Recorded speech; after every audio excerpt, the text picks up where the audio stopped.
What's up guys? In this video, I'm going to walk you through how the recent antitrust lawsuit against Google has forced them to reveal some core parts of how their algorithm works, and how you can take advantage of this publicly available information to increase your rankings and exploit Big G a little bit. Google has a near monopoly on search, with estimates around 90%. Bing is second with 6%. Because of this, the US government is putting them through the ringer and demanding they provide documentation on how their algorithm works. It's pretty clear that Google is holding back some information, but they have been forced to reveal some info that explains why the SERPs are such a disaster and how you can game them in your favor. To be clear, this is a massive antitrust suit, and there are tens of thousands of pages of reading material. Personally, I read about 150 pages of this shit, so to be fair, there is probably a lot of information people have not realized yet. Having said that, I have a few golden nuggets that will make you extremely glad you watched this video. But before we get into that, we need to discuss the DGens deal. I spent thousands of dollars every week trying to trick Google just to help the 4 of you that are actually going to take action. The insane part is I'm doing this completely for free. This is legitimately the only part of my day I'm not charging someone for. It's the least you can do considering Google is going to come after me any day now, because I'm explaining how I use and abuse their algorithm on the daily. And because of that, I'm going to ask you guys to smash the like button and the subscribe button. This is the only way I know people are actually getting value from me, showing me OnlyFans earnings and burning $3,000 to $5,000 a week just so I'll have something to talk about. If the channel gets big enough, we might get into Hampton and this will evolve into the gentleman's agreement. But for now, it's the DGens deal. One of the documents the DOJ released to the public was Google's 3 pillars of ranking. You can see them here. So the 3 pillars of ranking are the body, what the website says about itself; anchors, what the web says about the page or domain; and user interactions, what users say about the site or page. A few things to unpack here. First, Gary, an analyst at Google, recently said that links are not one of the top 3 ranking factors. This is obviously bullshit, as they have it listed as one of their 3 pillars of ranking in a document they were forced to hand over to the DOJ. So build links unless you want to get screwed. If you have no idea where to get started, you can check out my agency, Indexity. This is what I use to build links for pretty much all my projects. If you don't know where to start, my team is happy to take a look at your site and point you in the right direction. By the way, I'm increasing prices at the beginning of next year, so if you plan on buying links for any projects next year, might as well get the best price right now. However, I would argue that there is a white lie in this slide, and that is the body. Google actually can't understand what you are saying on the page, as referenced in this document from 2016. A picture is worth 1,000 words. Although this was originally from a presentation in 2016, I would argue this is more true today than it was back then. AI content has gotten pretty good, and while I'm sure Google can figure out if a single page is written by AI or not, trying to classify the entire web is way too fucking expensive for them to mess with. There are thousands of people spinning up AI sites every day.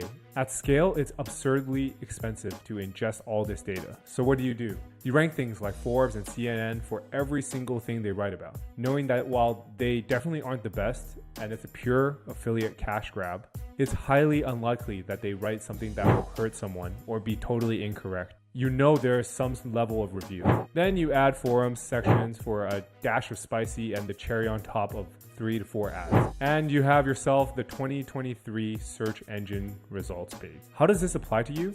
If you focus most of your efforts on writing great content, you are going to lose. You need to build links to pages that matter. Having a well-written, optimized page is just a prerequisite at this point. Good content is the price of admission. Building links and sending high-quality user signals to Google is how you win.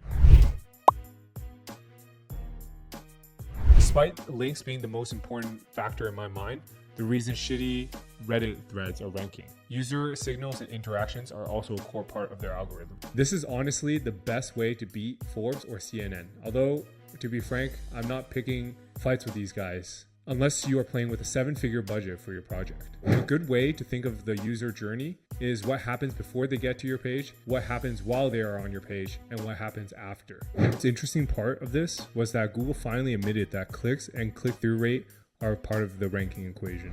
Just see these 2 slides below. Think of each door as 3 separate search results. Google will mix up the order of them thousands of times to understand which listing performs better and is more likely to be clicked on. If only there was a way to increase the number of clicks going to your website for your most competitive queries. I would re-listen to this a few times, as you need someone to get onto your page before you can convert them or worry about on-page performance. Once you figure out that part, we can move on to the second part of user interactions. What happens once they get to your page?